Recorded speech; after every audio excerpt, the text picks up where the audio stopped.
This mighty machine sparked a revolution in our use of media. It's a Sony Betamax video cassette recorder from 1979. This monster weighs about 36 pounds. The engineer in me finds it fascinating. There's nothing digital. It's a truly analog machine. All moving pieces and parts. Early adopters of the Betamax used it to record television shows, a revolutionary concept at the time because prior to the Betamax, you had to watch a show when it was broadcast. It threatened the entertainment industry so much that in 1979, they argued that recording television shows at home infringed on their copyright. It all came to a head in a Supreme Court case, Sony Corporation of America versus Universal City Studios, where 5 justices allowed home recording. Although Sony won this court battle, they ultimately lost out to a machine that used this size tape. This is a VHS recorder made by Sony's great rival, JVC. Both machines solved the same problem: how to store information compactly on a tape. Here's the brilliant innovation used by both machines. The machine grabs the tape, drags it forward as this silver drum starts to spin rapidly.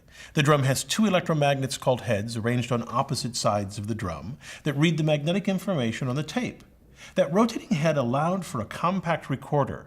In many previous recorders, the magnetic heads didn't move, only the tape.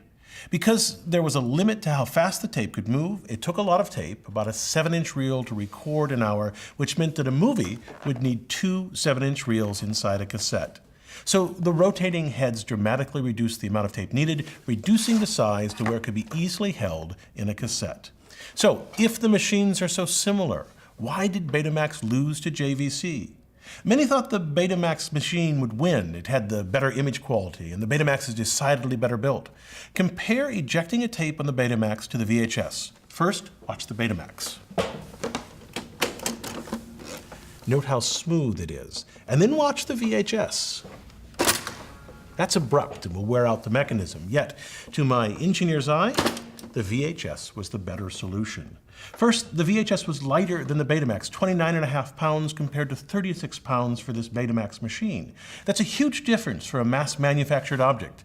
It impacts everything from material costs to assembly time to shipping costs. So, at the low end of the market, the VHS machines were cheaper than Sony's Betamax. Second, the earliest Betamax tapes played for only 1 hour, VHS played for 2 hours, enough time for a movie. The ultimate killer, though, was the rental market. Well, Betamax focused its ads and energies on time shifting. Their ads featured headlines like "Watch Whatever, Whenever." Well, JVC, the maker of the VHS system, created relationships with the nascent video rental industry.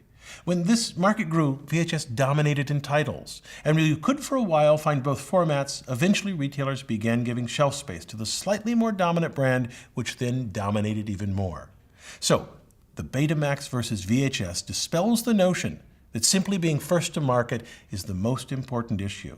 It reminds us that technical excellence in one area isn't enough, here the superior picture quality of Betamax, but that all technical aspects matter. For any mass-manufactured object, the winner is usually the one that is just good enough. I'm Bill Hammack.